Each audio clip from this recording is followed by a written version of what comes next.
Welcome to ThoughtCast, our podcast series where we connect with inspiring leaders to uncover what is shaping the world of work. On today's episode of ThoughtCast, I'm extremely pleased to discuss the topic Flex Workspaces, the game changer for startups in 2022, with our esteemed guest, Revant Bhate. As Guy Kawasaki once said, ideas are easy, implementation is hard. My dear friend and our guest today, Revant has proved that success lies in the implementation of winning ideas. He has aced not just in coming out with path-breaking ideas like Man Matters, but also implemented them very well. Revant is the co-founder and CEO of Mosaic Wellness. Previously, he has worked towards building India's largest food delivery business, Rebel Foods, as an entrepreneur in residence.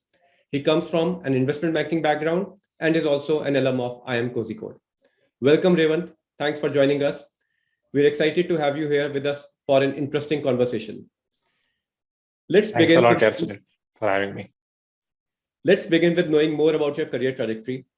From investment banking to building a food delivery business to founding a health and wellness company, how would you describe your professional journey so far? I think a lot of serendipity, honestly. I actually envy today's youth a lot because they can go on the internet and write a cold email on LinkedIn or tweet something about their interests, and suddenly people are saying that, hey, this is what we need in our company, right? But honestly, as a tinkerer or a person who was unable to sit quietly in the corner, I always was wondering what could excite me. And honestly, that's how the career trajectory panned out, right? Whereas in investment banking, everyone died for that investment banking role. But I was wondering, is there something more interesting? And the entrepreneur in residence role at Rebel came along. Once I spent almost, I think, half a decade there, venture capital was sort of suddenly becoming exciting. That opportunity came along. I said, okay, fine, let's tinker with that. And honestly, it was always, if I can, say it more in Hindi, थोड़ी वो खुजली होती है ना कि अच्छा कुछ और करना है करके.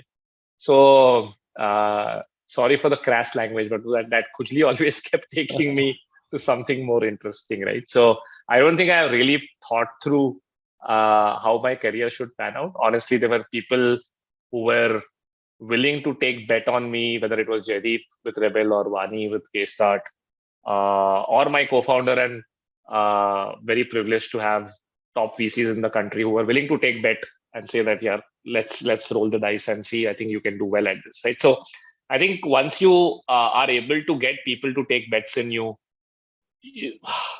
as a personality, I was always a little fidgety, right? On always coming up with ideas. I just did some leadership. I was meeting some leadership coach, and they asked me to fill some personality test. And उसमें भी वही आया कि मतलब you have to work a lot on sitting quietly in a corner, introspecting, and not just keep coming up with ideas, right? So I think serendipity has brought us here. Hopefully, this is something that I'll stick around for a long, long time. Oh, perfect. So, quick question on it. Between IB and VC, both are the other end of the spectrum. Which did you enjoy more? Honestly, I've enjoyed all my stints. I mean, if I see the relationships, like we met when I started my career in banking, right? Like 12, 13 years back. And the fact that we've still kept in touch, we know each other well.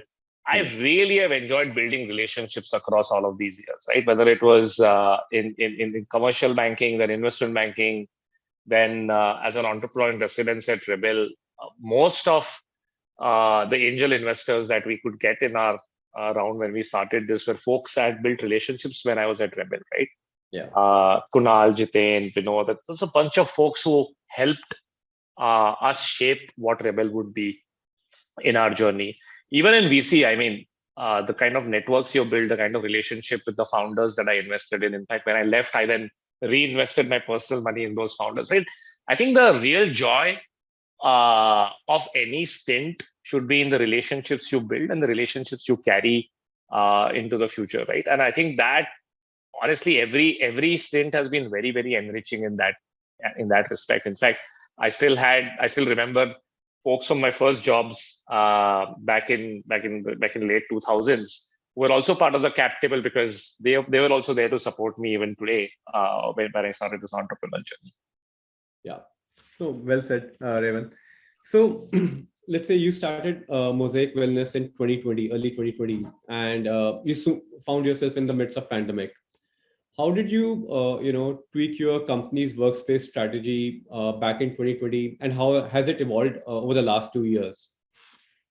Yeah. So luckily for us, because we had just conceptualized, raised the capital, had what 5-10 people in an office, and then the pandemic hit right before we had even launched, and we officially launched, let's say May 2020. And I still remember wondering, okay, we don't know what's going to happen. Thankfully, we were very clear that for the first year and a half, we didn't need our own office and we should utilize a co-working space. So that obviously turned out to be a good plus. You had the flexibility of going seat by seat versus taking up a large amount of investment, right? So, and we've continued with that. And maybe it was a little, in hindsight, it seems like the right call, because with wave 2, wave 3, every time this has happened, there's always been some problems that would have arisen. And now, even today, even though most people are saying, offices are open, we are still in a hybrid environment. And I don't think we'll ever go to a forcefully saying everyone has to come to office, right? And now we are opening office in Bangalore. Again, co-working works for us. So I think we'll remain a co-working, maintain that flexibility, just because of the fact that you need that ability for everyone to work from multiple places. Tomorrow, people want to work from Goa, co-working is available, right? People want to work from Delhi when they are there for a week. You can use the same co-working space. So I think co-working really gives us that flexibility to make sure that people are in an environment where they don't need to, travel 2 hours, 3 hours, and just to meet everybody else. But if they want a quiet space to work out of, that is also made available. And we are not as big as some companies which will have 7 offices in 7 cities and allow that, because we're still young. We're about less than 24 months old as a startup. So I think even for the foreseeable future, we'll continue with this thought process. Got it. And so what, according to you, would be the top reasons for flex workspaces being the most preferred choice for startups in the current situation? You would put flexibility, or what would be the top reasons you think? I think that's one for sure, because today what has changed from before, like I remember when we started and we were wondering about co-working spaces, it would be very impersonal, right? Like apna office space nahi hai, right? वो feeling nahi aati. I think that has also now evolved, because co-working spaces have also started giving those options. Like, for example, what we are doing with you now, where while we grew and now we have grown to a size where we don't want different teams. As a new premises coming up, you are carving out a special place, and all of us, we would have all 50 seats in one place. It would be our own area in a larger setup, right? So that evolution is something that is very interesting to see, even in the co-working segment. And I think while and that also gives you the flexibility, right? The fact that when we were opening in Bangalore, I just asked you that what is in this area, do you have a co-working? And it just makes sense for us to get rid of this. I think one is flexibility. The second is administratively, you don't want to keep managing this stuff, right? Third, I still think is, as you start travel and stuff, like when I go to Delhi, I need a meeting room, etc. It's just easier for us to take care of these things instead of sitting in a hotel lobby or in a Starbucks, right? For that matter. So, like I was in Bangalore last week. I 2 days I just spent in a co-working, yours actually, just doing all my meetings there. And again, because you've got used to doing now 7, 8, 10 meetings in a day, suddenly because you're going to travel, you're not going to keep riding in a car all the time, right? So I think overall, the efficiency that you get of managing a multi-city, different kind of communities who are part of an office, the administrative hassle not being there. And honestly, I mean, I was hosting somebody last week in the office, and they'd not had lunch. The fact that there was a live kitchen and stuff, I can't imagine a 24-month-old startup having all those fancy stuff, to entertain guests as well, right? So, and all of that at an economical cost. So I think it just solves a bunch of things for young startups, I would say. Yeah, got it. So, I mean, the workplaces and strategy has changed. So one is the physical workplace. What do you think is the ideal workplace strategy in current times that that will work best for your team? It's a tough one. I think we are also figuring it out along. As we said, we have now opened up a Bangalore office. In fact, some folks are moving to Bangalore because they just prefer that city. So we'll already be a two-city startup. Right now, even within that two-city, I'm sure we'll have travel. And it's not like just because we have seats or we have an office, we expect everyone to be in the office every day.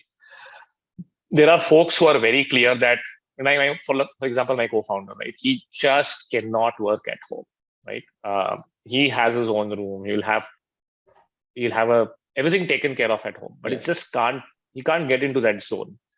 I, for the other hand, am pretty okay to work out of, right? So you have to let people, and we keep talking about the knowledge economy, right? The fact that we are not in the industrial age now, we're in the knowledge age, and you have to let people be and figure their stuff out, right? But you need to. We are finding out that you have to give them the option. And what we are finding is people are loving coming to office, let's say twice a week, especially Fridays, because that's when most of the team get-togethers happen. And it just helps, right? I think Mondays, Fridays, or Wednesdays, Fridays, or Monday, Wednesday, Friday, you want to do a few meetings in office. Anyway, everyone's headed to at least having one day where you don't have meetings. You want to think at home. You want to think in office, think in office. So I think hybrid's here to stay. I don't think we are not forcing anyone to come back to office. We are seeing that some teams perform better because there's just a lot of collab and they want to be in office. Some teams don't.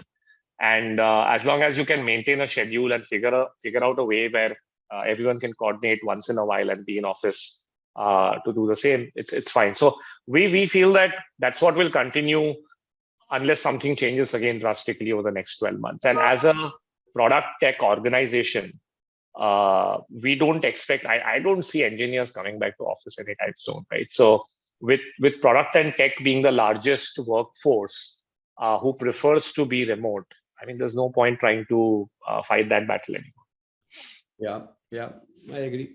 See, we all had our different kind of personal experiences on working from home. Now, for you, what's the thing you like the most of working from home, and what's the thing you dislike the most, for working from home kind of setup?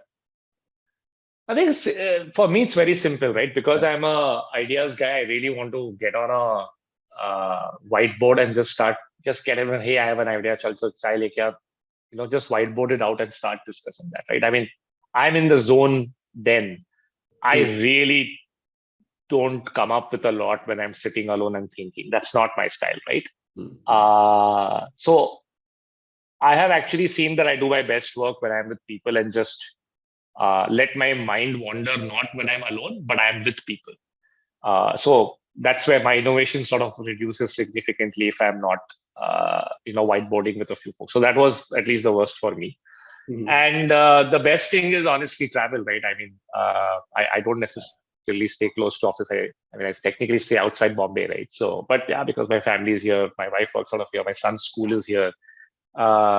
It's pretty decent to sort of enjoy a nice weather and maybe sometimes do a few calls when you're taking a walk in the morning or in the evening and stuff like that. Time spent with family, right? I mean, it's just much more than what it was before. So it has its pros and cons, but I have also fundamentally figured that it's the same. I go to office maybe twice a week, and the rest of the days it's sort of. And now that you're just getting better at planning that stuff as well. Pele, it was just, I don't think we were planning our lives at all.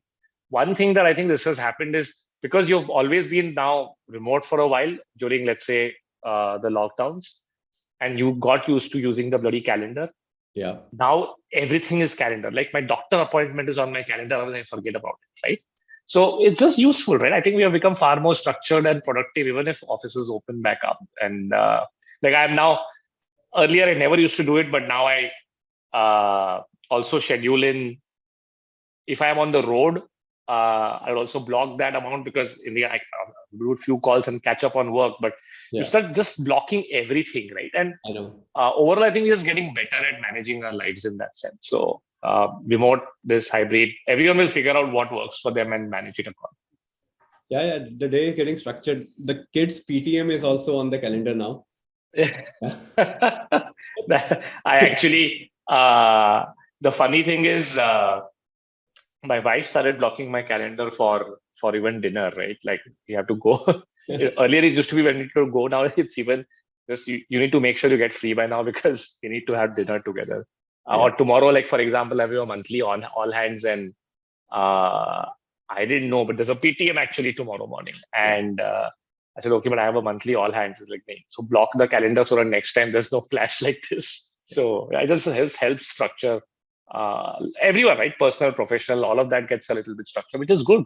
I think basic difference between us and animals is that, right? I mean, I don't think we are behaving any differently by letting serendipity take over all the time. Correct. Great. Thanks, Revant. Thanks for sharing your journey as a startup founder and your insights on the growing demand for flex workspaces in 2022 with us. A big thank you to everybody for listening in. We'll be back again with another episode for more such enlightening discussions. Thank you. Thanks for having me. Cheers.